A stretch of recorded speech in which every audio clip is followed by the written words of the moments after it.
រថយន្តបិទរូបស្ដេចគ្រឿងញៀន Pablo Escobar ជនជាតិកូឡុំប៊ីដ៏ល្បីល្បាញបំផុតក្នុងប្រវត្តិសាស្ត្រពិភពលោកហើយម្ចាស់រថយន្តទំនើបដែលជាកូនប្រុសលោកឧត្តមសេនីយ៍ត្រីស៊ីវសុជាតិស្នងការរងខេត្តបន្ទាយមានជ័យឈ្មោះស៊ីវជ័យសិទ្ធបានបើករថយន្ត Mercedes Sport ពាក់ផ្លាកលេខកម្ពុជា CS 6168បុកជនរងគ្រោះបណ្ដាលឲ្យស្លាប់ចំនួន6នាក់ទាំងកូនក្នុងផ្ទៃនៅស្រុកមោងរស័យខេត្តបាត់ដំបងហើយរត់គេចខ្លួនបាត់កាលពីយប់ថ្ងៃទី27ខែមីនាឆ្នាំ2026លើផ្លូវជាតិលេខ5ចន្លោះបង្គោលគីឡូម៉ែត្រលេខ246 247នៅត្រង់ចំណុចក្រុមទី12ភូមិកកោះឃុំកកោះស្រុកមោងរស័យខេត្តបាត់ដំបងស្លាប់ជីវិតមនុស្សច្រើនណាស់សង្ឃឹមថាក្រុមគ្រួសារជនរងគ្រោះនឹងទទួលបានយុត្តិធម៌រថយន្ត Mercedes-Benz ពាក់ស្លាកលេខកម្ពុជា CS 6168បុកមនុស្សស្លាប់6នាក់ទាំងកូនក្នុងផ្ទៃយ៉ាងអនាធមនៅស្រុកមោរស័យខេត្តបាត់ដំបងជនបង្កកិច្ចខ្លួនបាត់សមត្ថកិច្ចកំណត់អត្តសញ្ញាណបានហើយនិងកំពុងតាមស្រាវជ្រាវប្រភពវិបត្តិដំបងរថយន្តស៊េរីទំនើបមួយគ្រឿង Mercedes-Benz AMG GT 53ពណ៌ខ្មៅពាក់ស្លាកកម្ពុជា CS 6168បានបុករះម៉ូតូ2គ្រឿងពេញទំហឹងបណ្ដាលឲ្យមនុស្ស6នាក់ស្លាប់រួមទាំងកូនក្នុងផ្ទៃយ៉ាងអនាធមរថយន្តបង្កកិច្ចខ្លួនបាត់សមត្ថកិច្ចស្វែងរកមិនទាន់ឃើញនោះទេហេតុការណ៍គ្រោះថ្នាក់ចរាចរណ៍នេះកើតឡើងនៅថ្ងៃទី27ខែមីនាឆ្នាំ2026វេលាម៉ោង 27:40 នាទីលើផ្លូវជាតិលេខ5ចន្លោះបង្គោលគីឡូម៉ែត្រលេខ246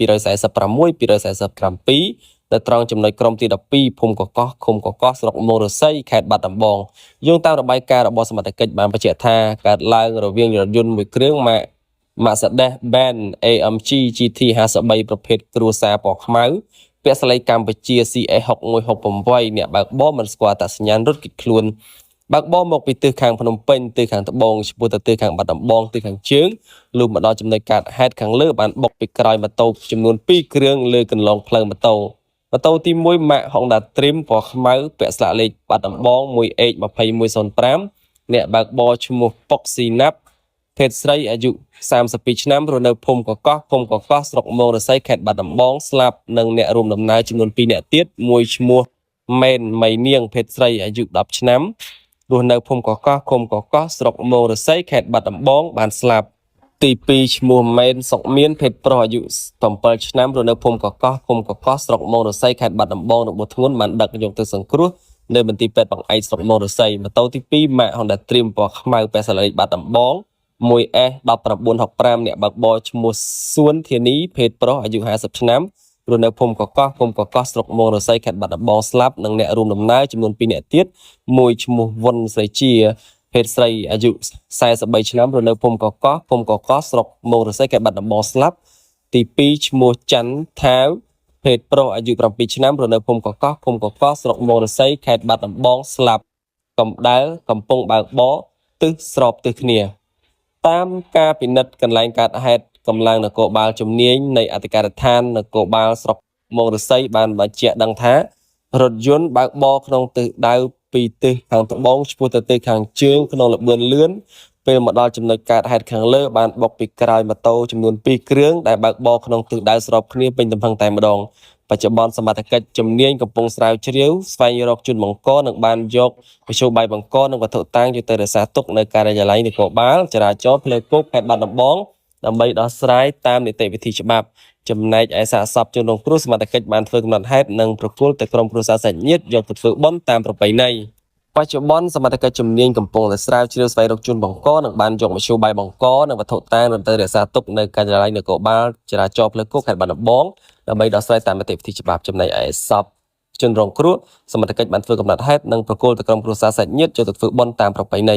សមត្ថកិច្ចបង្ហាញអត្តសញ្ញាណម្ចាស់រថយន្ត Mercedes-Benz AMG GT 53ពាក់ស្លាកលេខកម្ពុជា CS